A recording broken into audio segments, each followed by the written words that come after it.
So getting on to the questions. C.S. Lawless.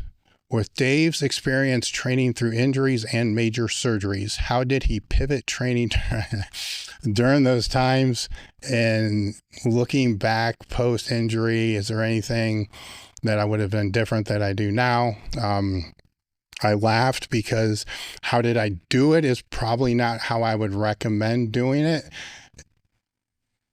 If I was to go back and do it again, would I do it the way I think it should be done? I would like to think so. But I also have to acknowledge my mindset at the time. It's not like people weren't telling me what I should do. So the best way to answer this one would be with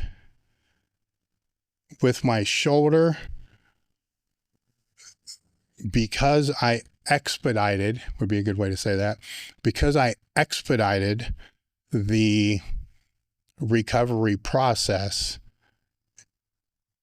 took years off the end of my career because it needs replaced.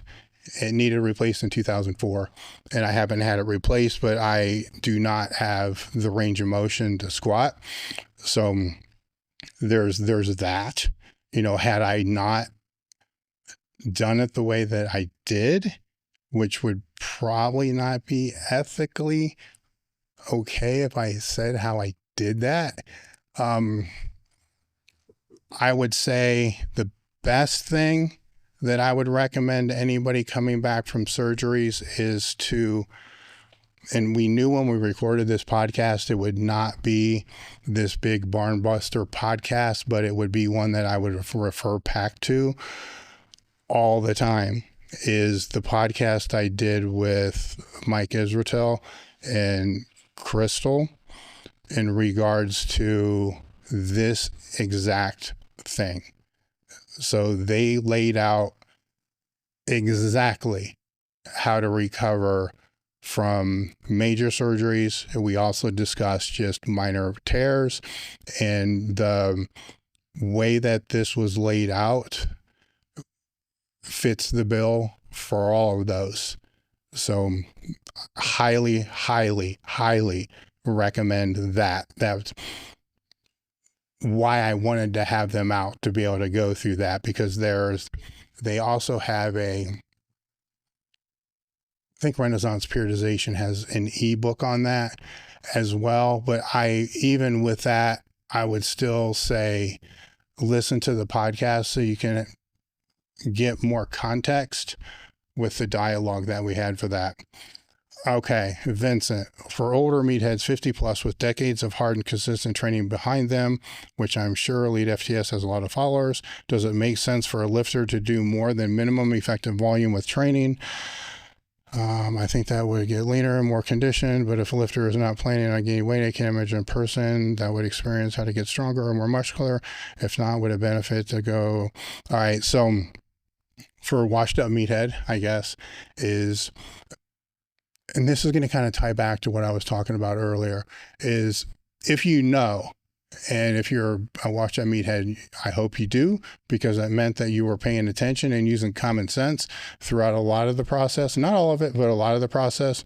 Because to be truthful, nobody's going to use common sense all the time. That you know what your minimum effective volume intensity is, and at the same time, you probably know what the maximum is.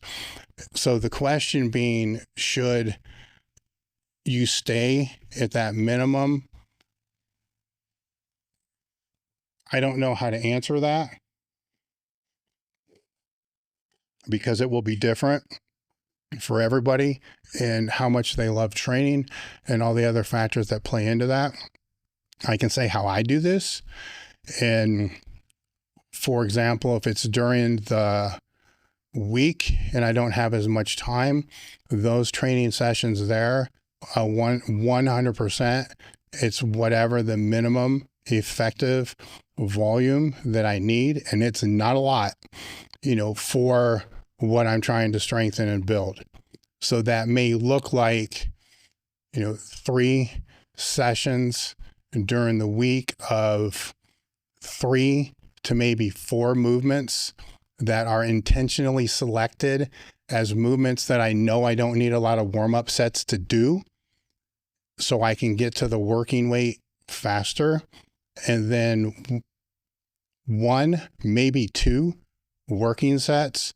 And then that whole strength training session, if you want to call that, might take 15, 20 minutes. So 100% all minimum effective for what I'm trying to achieve. Now on the weekends, I have more time, and my goals are not, I do have strength goals that I'm working towards, and I have more time. So on that, then that would fall more into having the higher volume, because I have the time to be able to do that. And then I have a kind of like a recovery day on Monday from that as well. So then I am picking the lifts, that squats and benches and stuff like that, that I know I'm going to need more warm-up sets on to be able to do, and then kind of put it in there. If I didn't have these stupid strength aspirations that keep me motivated to train, then all of it would probably be more falling in line with the minimum. But with the minimum, the position I never want to get in with that is such a decrease in work capacity that I still want to be able to, if, Eric Bugenhagen, when he come out, he wanted to train. It was like an arm day, and he wanted to do the horse cocking training. I want to be able to still have the work capacity to be able to do things like that and not absolutely die. So my concern would be, if it's all minimum effective dose, then I want to have fun, doing something like that. Then I wouldn't be able to do that. So I have to be able to keep, some higher volume stuff in to be able to keep the work capacity up so it doesn't drop too much. Fit Geek. When my son was born, did I have to pick between pushing Elite FTS or something else like training more clients? Was Elite FTS an obvious choice for him at the time? When my son was born, their Elite FTS was founded. At the time,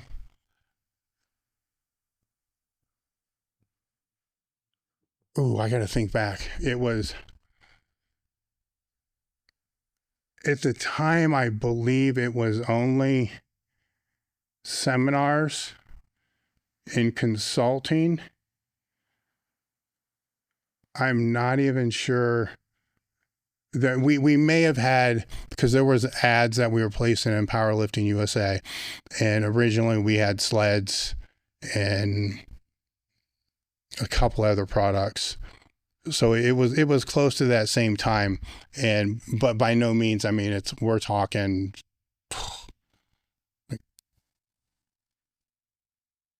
5 orders every couple of weeks. So it wasn't that big of a deal. So the bigger thing there was, I was training clients from 5 in the morning until 7:30 or 8, and then leaving outside of Tuesday and Thursday, leaving there to go train at Westside to be there at 8:30, and then leaving Westside at 11 to be back for 11:30 client, to which I would have clients until 7 to 9 p.m. And then on Tuesdays and Thursdays, it was just clients throughout the whole day. There was no break, to go to Westside. So at that point, it was more of, what can I do to actually be a father, I guess, so to be around. And that was the main trigger, was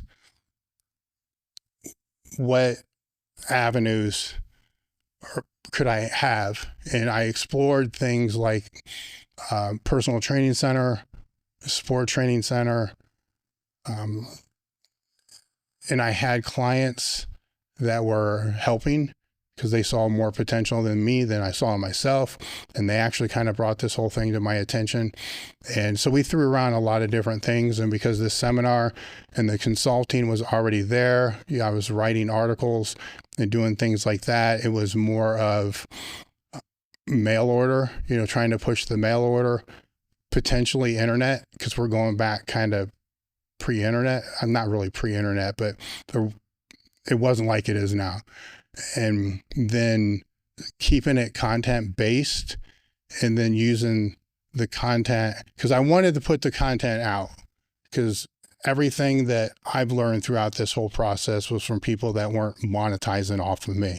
So I felt a need to be able to give that back. And I also felt, when you're working with Gen Pop all the time, every now and again, the consulting was great. Every now and again, you'll get a client that you kind of have to think, a little bit more than just the real basic stuff. And so I was kind of attracted to that, but the education kind of provided that to be able to help people kind of in the gray area, in the margins, with a lot of those things. And so it became more, so yes, that was a catalyst. My son was definitely a catalyst. And the trick became, how do you support the content and keep it complementary while not using the content to support the content, which now it's become kind of a main thing. But going back decades, the people that were pushing the content to monetize the content kind of sucked at the content and gave the whole industry a really bad name, because it was all about, how you can build this great landing page to be able to sell people this fucking book that sucks, but who cares, because they got the book and you're out and you just move on to the next venture. So it was a very murky type of thing, but content's not cheap to put out. So I can go on forever about that, but I think I answered the question. Currently in the fitness industry, it's trendy and massively popular to overcomplicate things, to get people tapped in and overanalyzing. How do you get people to pull back? Well, I think the answer to that one is I just did this podcast to kind of to remind everybody of just common sense training principles. But I'm not naive. I'm not stupid. If everybody in the industry just spoke about and just put content about the things that actually matter the most, then everybody would be saying the same thing. Nobody would be getting any attention.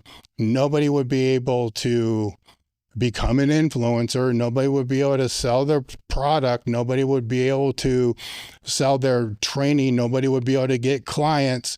It's the world we live in, and have always lived in, by the way. It's just how things work.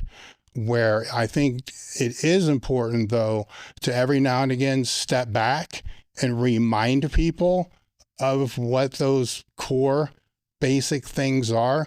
And this isn't different than any other profession that exists. I'm not really schooled in any other profession, but I'm pretty sure if I spoke to anybody that does anything that they either love, is a hobby, or they do professionally, they can boil all of it back to say, this stuff really matters. This is the most important. These are the basics. These are the things that are on the edges that really don't matter that much. You really should need to just focus on those basics. And they have the same problems that everybody else has in this industry here. All their students or all their customers or whatever it is, they all don't want to do that because it's boring, it's basic, it's tedious. They don't see the value in it, but they really like this stuff on the margins and they really want to be able to do that. You stay in it long enough, then you realize the value of those things is ginormous. Bonus list. We are trying to develop the sport of powerlifting in Pakistan. I strive to apply Dave's advice and always put the lifting community first. It serves well. We are now hitting a point where we have competing groups of lifters pushing different things, some tips and tricks, how to deal with the drama. Yeah, good luck with that.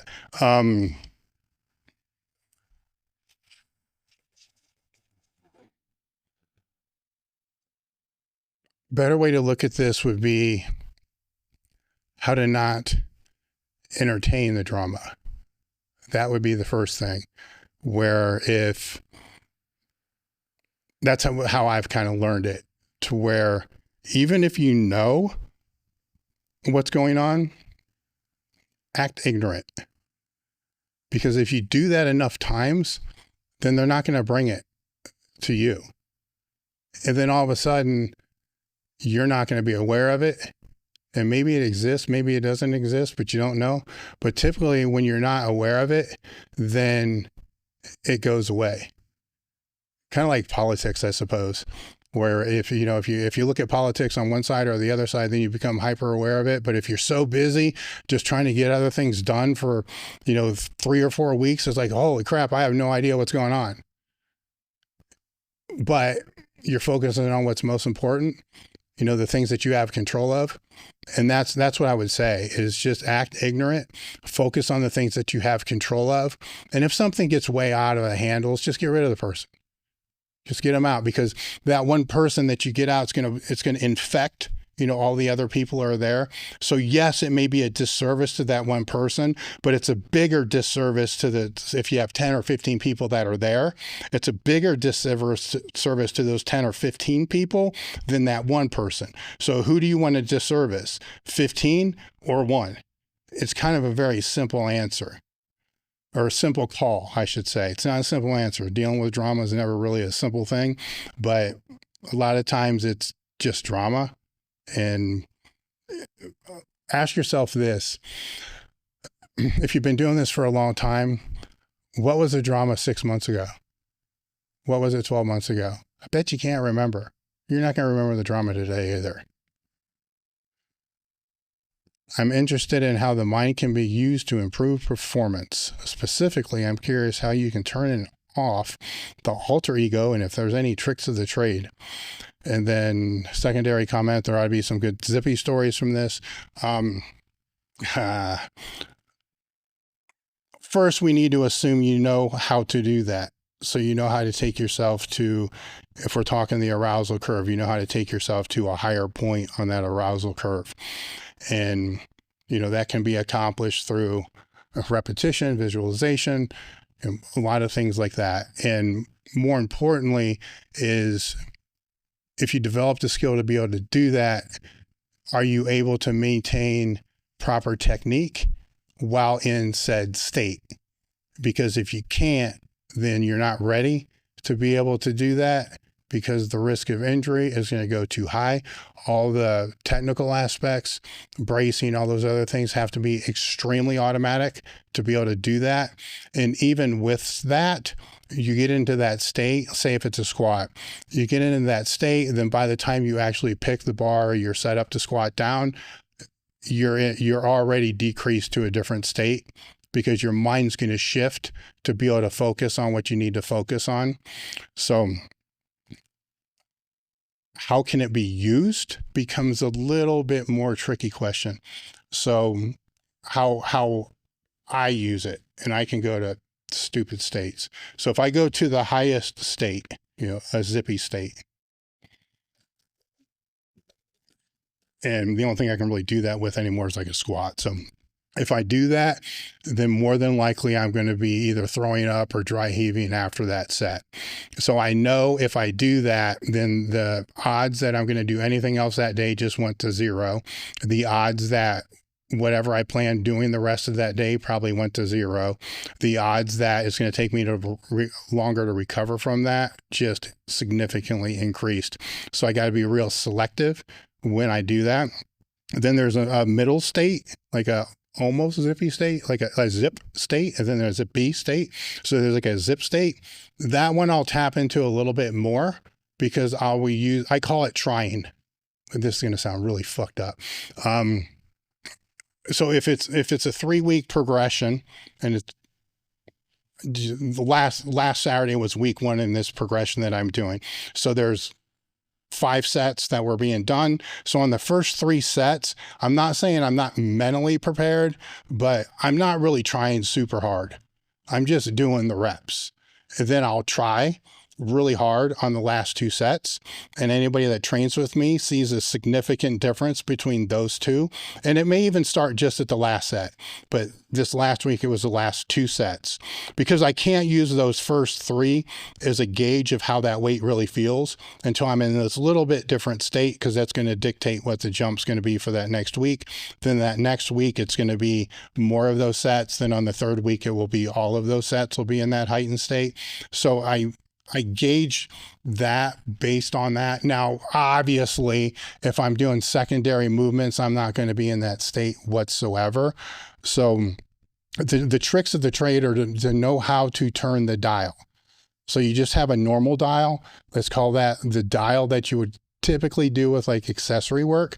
You're still training hard, you're still trying, but you're not really super trying. That's where most of the training is going to happen. Then you're going to have that middle state to where that kind of has to be periodized. Then you're going to have the top state to where that should only be used occasionally, because there's always a cost to that one. There's a little bit of a cost to the middle state, but not anywhere near as high as that highest state.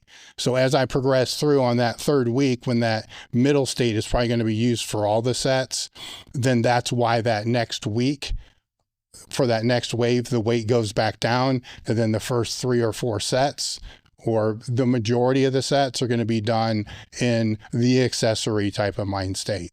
If you're always training in that high state, you're going to burn to the ground. Or you just need to use better recovery protocols and cold plunges and infrared saunas and every fucking recovery supplement in the world. And that still isn't going to help in this case. So you're having problems with, when you say dynamic effort, I'm going to assume that you're talking submaximal weights, and it's the elbows as well. So with the shirt, interesting, right? Because with the shirt, I'm going to assume that you're still kind of doing maximal weights. So there's actually kind of more joint compression. The shirt doesn't cover the elbow, which is interesting because it's supporting something, which, if it's up into the shoulder, then is that shirt supporting something in the shoulder complex, which can be leading to issues that you could have with the elbow, depending upon where you are in the training. I mean, if you're peaking for a meet or something like that, it's kind of like just ride it out and deal with it. I get that. But if you have the ability to be able to kind of pull back a little bit and to kind of do a deep dive to be able to see what's the actual cause of this. And another thing to look at is, and this is just a hunch, it's just a guess, is look at where the bench is training wise to the squat. This may be starting to get fired up from the squat, and simply, if you have the ability to, if you're in a crew, I get it. Sometimes you don't have the ability to do this, but if you have the ability to move the bench, say the day before or 2 days before the squat, see if that provides any relief. A lot of times when you're dealing with this type of thing, it can be the, you're squatting, taking a day off, then benching, or squatting, then benching the next day, and you're still kind of trashed, from the squats that play into that. Conjugate has a very broad meaning nowadays. So just going to throw some random ideas out there. You said the overhead press, so I'm going to assume the bench press is not your primary. The overhead press is. So your primary being the overhead press, then you're probably doing your dynamic or submaximal work with some kind of overhead press. And then your max effort work, maybe not all the time, but most of the time is going to be some different type of overhead press. Depending upon where you're having the issues with the overhead press, at the bottom, first off, I would look at the technique of the overhead press. I think Tom has done a couple of videos for our YouTube channel, really doing a deep dive into overhead press technique. I would look at that, and then I would use that dynamic day to really, really reinforce that, because that's kind of what the dynamic day is for the bench. If you strip away the compensatory acceleration, it's just reinforcing good technique with submaximal weights. So I would, even if you need to knock that training weight down to be able to make sure every one of those reps on those days are technically as efficient as they possibly can, that would be the first recommendation there. Then on that max effort for the overhead day, it probably shouldn't be overhead all the time. You probably already know that. But if it's every other week or, 60% of the time, then put the variations in there that are going to be right above where your sticking point would be, not right at it, just right above that. And also some isometric work being done right slightly above that, because there is going to be a carryover of that strength, plus or minus 10 to 15 degrees, whatever science says now, I don't know. But I always like to go right, if you're going to do the isometric work, to go in the stronger position, not the weaker position. So even if the bottom, if it's, a few inches up, after you start the press and you're actually stronger at that bottom, go to that stronger position for the isometric, just under where you have that problem, and then hit the isometrics there. There's no right or wrong way to go about the programming with that. Just start with, the bar for a few sets of 3, then, the next progression, 4 seconds, 5 seconds, and so forth. There's, like I said, no right or wrong way to kind of put that in there and see how that's going to go. But I have a feeling the biggest catalyst is making that dynamic work more technically efficient there.